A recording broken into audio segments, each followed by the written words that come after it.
Buenos días, chicas, chicos. El día de hoy vamos a trabajar en el área de historia, la caída o crisis del antiguo régimen. Quien le va a realizar la sesión es su maestra, ¿no? La Miss Gioconda, y está dirigida a estudiantes de tercer grado de secundaria. Cuando hablamos del antiguo régimen, nos referimos a un conjunto de estructuras políticas, sociales y económicas que caracterizaban a varios países de la Europa occidental entre los siglos XVI y XVIII, aunque algunos de sus rasgos son muy anteriores a este periodo y otros perdurarán tras las revoluciones de los siglos XVIII y siglo XIX. El término antiguo régimen se utilizó por primera vez por dirigentes de la Revolución Francesa para designar peyorativamente al sistema del gobierno anterior a la Revolución de 1789, la monarquía absoluta de Luis XVI, y que se aplicó también al resto de las monarquías europeas cuyo régimen era similar a aquel.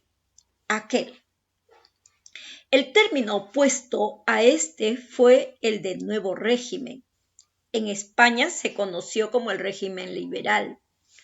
Puede considerársele una crisis general y secular, porque aunque no se la nombre con la cifra de un siglo, la generalización de sus consecuencias fue de un evidente impacto en toda la civilización occidental. El hecho de que se identifique con los tres grandes procesos revolucionarios, como son la revolución burguesa, la revolución liberal y la revolución industrial, añade algo de dificultad para su catalogación como crisis, pues las revoluciones serían un proceso de cambio acelerado, mientras que las crisis citadas anteriormente sufren cambios cuyas consecuencias son solo visibles a citados anteriormente a largo plazo. Los contemporáneos vivieron la caída del antiguo régimen con total consistencia y de hecho le dieron ese nombre. Muy bien. Para poder recordar qué era el antiguo régimen, aquí vamos a ver sus tres características principales. Una de ellas era la monarquía absoluta, donde el rey tenía un poder absoluto. Por lo tanto, él se creía que toda la autoridad provenía de Dios, ¿no? Por eso es que se decía que tenía un origen divino. Luego, la representación del reino mediante instituciones convocadas por el rey casi exclusivamente para solicitar aportaciones económicas. Luego tenemos la sociedad estamental. La nobleza, ustedes saben que cuando se habla de una sociedad estamental es porque está dividida en tres estamentos. ¿Y por qué tres estamentos?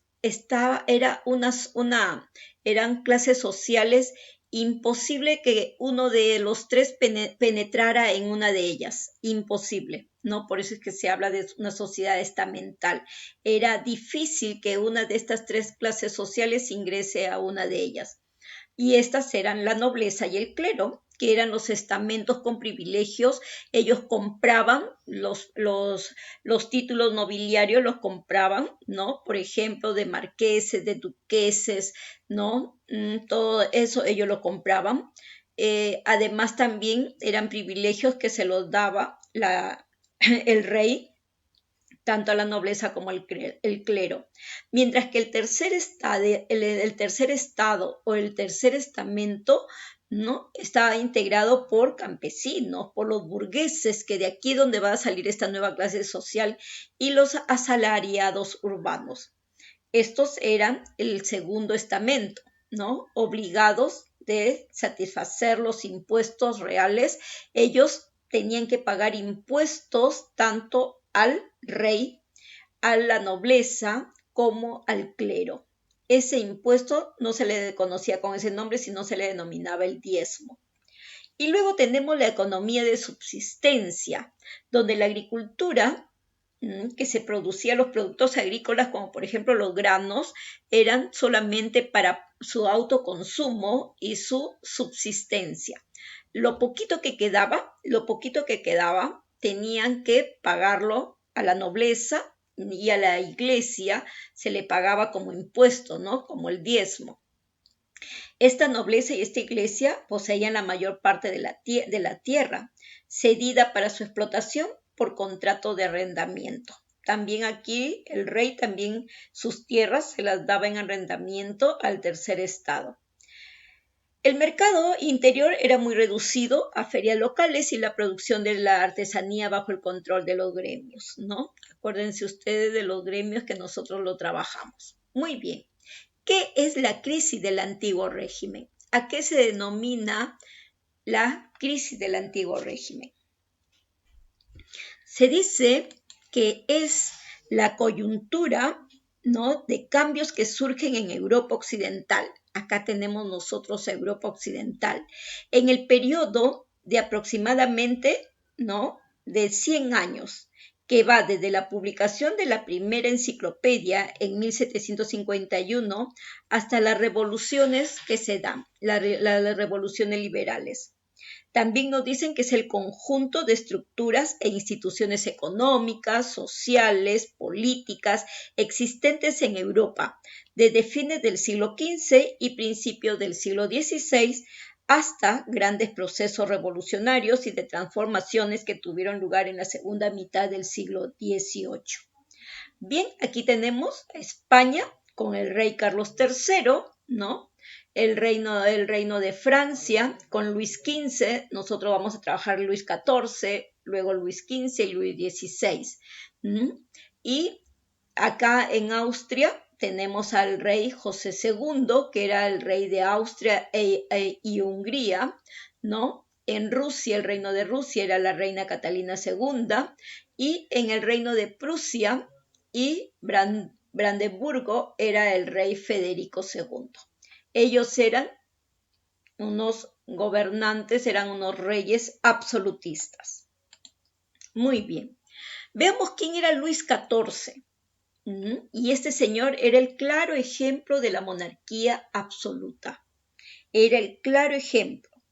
Fíjense, nos dicen que la crisis del antiguo régimen es un fenómeno que recorrió al mundo occidental, desde la independencia de las 13 colonias británicas en Norteamérica, pasando por las diferentes revueltas que se produjeron en Europa en el último cuarto del siglo XVIII.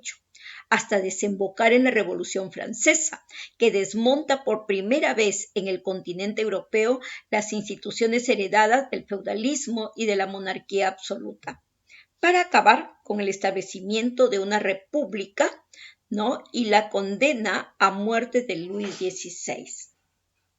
¿Quién era Luis XIV de Francia? Nació en 1638 y muere en 1715. Fue conocido como el Rey Sol. ¿Por qué se le llama el Rey Sol? Nos dicen que de la misma manera que tú ves, si tú miras el sistema planetario solar, tú ves que los planetas giran alrededor del Sol, ¿no?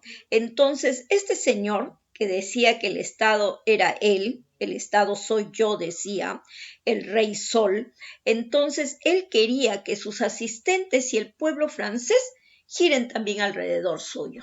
Qué loco, ¿no? O sea, que todo lo que él decía, el pueblo francés y sus asistentes tenían que cumplirlo. Impuso el absolutismo y emprendió una serie de guerras con el fin de dominar Europa. Su reinado fue el más largo de toda la historia europea, desde 1643 hasta su muerte, que fue en 1715. Si nosotros sacamos la cuenta, si nació en el 38 y empieza a gobernar en el 43, ¿cuántos años tenía? ¿No? Nos dicen que él empezó a gobernar Francia desde la edad de los 4 años, ¿no? Pero su madre fue la que gobernó hasta que él tuvo la mayoría de edad y entonces se hizo cargo del gobierno, pero gobernaba la mamá juntamente con él. Se caracterizó por un gran desarrollo de la cultura francesa, ordenó la construcción de Versalles. El Palacio de Versalles es uno de los palacios más lujosos y bellos que puede existir en toda Europa. Fíjense, su construcción se inició en 1661. Él aprovechó, todavía vivió no pocos años en el Palacio de Versalles. Promovió el arte y la literatura francesa e hizo de su país la potencia militar más poderosa de Europa. Su objetivo era la supremacía de Francia, ya fuera en tiempo de paz o en tiempo de guerra. Muy bien, entonces veamos la crisis del antiguo régimen. ¿Qué representaba? Esta crisis del antiguo régimen, ¿qué representó? Veamos. La primera característica, el episodio final en la transición del feudalismo al capitalismo. O sea, el feudalismo termina y se inicia el capitalismo. Nosotros observamos aquí a dos capitalistas, que estos son señores burgueses, la nueva clase social fortalecida económicamente, cómo exprime, ¿no? Cómo exprime al hombre, a un trabajador, y le sacan toda, ¿no?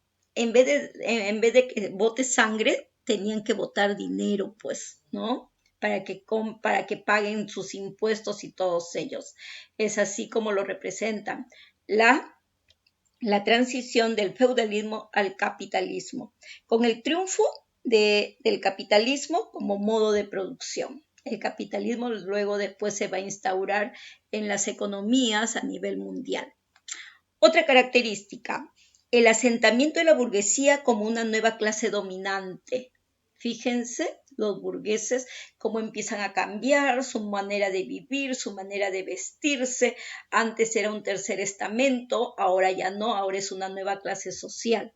Y entonces ya se ve la diferencia. ¿Por qué? Porque ellos tenían las empresas, tenían las fábricas y eso es lo que les generaba cantidad de dinero. Y luego van a ser los dueños de los bancos también los burgueses.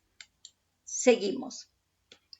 Otra característica es que el Estado liberal como nuevo sistema político, ¿no? El Estado liberal. Ya no vamos a tener un Estado absolutista, ahora vamos a tener un Estado liberal. ¿Cuáles son esas características del Estado liberal? Desarrollo del liberalismo económico, énfasis en la reforma educativa, fe en la legislación como instrumento de cambio. Aquí se va a respetar los derechos individuales de las personas, no se va a dar una constitución, también se va a crear una constitución. Luego, la legitimidad de la democracia sufragista, o sea que para elegir a un presidente, para elegir a quien lo gobierne va a ser a través del sufragio, del voto de sufragio. El impulso a la prosperidad material, tú puedes empezar a crear riqueza, y el conflicto entre iglesia y Estado, que es lo que va a originar que se divida, ¿no? La iglesia y el Estado se dividen. Muy bien. Luego tenemos otra característica, el liberalismo político y económico, como una nueva ideología dominante. Este liberalismo político y económico va a tener sus características. En el aspecto político se habla de soberanía nacional, ¿no? Que cada territorio tiene su espacio y que los hombres, los seres humanos, las personas, los varones y las mujeres que vivan dentro de este territorio van a ser dueños de ellos, de su tierra, de su nación, ¿no? Por eso es que se habla de una soberanía nacional. Además, esto va de la mano con los derechos individuales inalienables, ¿no? Derecho a la libre expresión, al pensamiento, ¿no? Derecho a la vida. Allí están, esos son los derechos individuales. También se va a hablar de la división de los poderes del Estado, poder ejecutivo, legislativo, ¿no? Judicial, el derecho al sufragio, que tú puedes elegir quien te gobierne. Se va a crear una constitución para que rija los destinos de un país. Todos tenemos derechos ante la justicia, ¿no? Hay igualdad legal para todos y para todas. Se van a dar las libertades de pensamiento, de expresión, de prensa, etc. ¿Cuáles son esos fundamentos, ¿no? Del liberalismo económico? En primer lugar, va a existir la propiedad privada. Tú puedes ser dueño de toda una empresa, puedes ser dueño de tierras, etcétera. También se va a dar la libertad económica, tú vas a poder producir y vas a comercializar con quien sea, con cualquier país del mundo, lo que antes en la Edad Media no se permitía, ¿no? Se va a dar la libre competencia, donde tú puedes vender todos tus productos. Y lo último era la no intervención del Estado en la economía. El Estado no tenía nada que ver, ¿no?, entre la oferta y la demanda. Y aquí está el hombre en medio, ¿no? Las bases sociales, la burguesía, la clase media urbana y los intelectuales. Muy bien. Luego se da otro acontecimiento importante, otra característica, que surge el proletariado industrial como nueva clase opuesta a la burguesía y comienzan los conflictos sociales que se conocen como movimientos obreros, ¿no? Esta clase burguesa empieza a enriquecerse a costillas del trabajo, ¿no?, que ofrece esta clase social, son los obreros, que vienen a ser el proletariado industrial. Como hay estos conflictos, entonces se ven obligados a sindicalizarse, a organizarse, ¿no? Y es así como se van a formar los movimientos obreros que existen hasta ahora. Muy bien. También tenemos que la Iglesia se separa del Estado y comienza un proceso de descristianización, ¿no? Como ya nosotros hemos visto en la Edad Media cómo se vivía, ¿no? La Iglesia y el Estado se juntaron y explotaban al campesino, explotaban al trabajador. Es así que en este proceso, entonces el Estado liberal desecha a la Iglesia, la separa. Es así que atacan los templos, destruyen las imágenes que habían, y desde ese momento la Iglesia tiene su equipo de personas que apoyan a estas, ¿no?, a estas religiones, y el Estado la apoya, pero ya no trabajan de la mano, simplemente son apoyos que se dan los dos. Seguimos. El arte y la literatura triunfan sucesivamente. Es así que el neoclasicismo, el romanticismo y el realismo empiezan a estar en todo su furor. La ciencia, ¿no?, y la técnica entran en contacto entre sí y con la demanda social de la industrialización, con lo que sus posibilidades crecen exponencialmente. Fíjense cómo ya la ciencia y la tecnología se juntan, y en esta época, cuando se inicia la revolución industrial, ¿no?, en la primera revolución industrial, los niños eran también no contratados, sino ellos, ante la pobreza que existía, ellos se presentaban en estas fábricas y pedían trabajar. ¿Y qué hacían? Sí les daban trabajo a los niños, y no solamente al papá, a la mamá, también ellos entraban a tallar allí, ¿no? Y era una explotación de toda la familia, de papá, mamá e hijos. Muy bien. ¿Quiénes eran los protagonistas del fin del antiguo régimen? ¿Quiénes fueron estos los protagonistas? Veamos. Fueron los aristócratas y los burgueses. ¿Quiénes eran los aristócratas? Estaban en contra del cambio, ya que disfrutaban de enormes ventajas, como por ejemplo, no pagaban impuestos ellos. Y miren, y aquí está representado, ¿no?, que el piso estaba sostenido por el pueblo. Claro, porque ellos pagaban los impuestos para que estos señores vivan a lo grande, ¿no? Y se den las cenas, las fiestas más, ¿no?, más opulentas en esa época. Por eso es que los aristócratas estaban en contra del cambio de régimen. Y acá tenemos los burgueses, que estaban a favor del cambio. Un grupo cada vez más importante, formado por comerciantes, por banqueros, por artesanos, etc. Eran dueños del poder económico, o sea, ellos tenían el dinero, pero no eran dueños del poder político ni social, ¿no? Empezarán a surgir nuevas ideas. Es así que aparece la Ilustración y el liberalismo. Reclamaban mayor poder, ¿no? Y es así que estos, los burgueses, son los que van a iniciar las grandes revoluciones. Entonces, chicos, chicas, espero que les haya servido el tema que hemos trabajado hoy día. Ha estado interesante, bonito y nos vemos. Muchas gracias, ¿no? Con esos corazoncitos para cada uno y para cada una de ustedes. Gracias.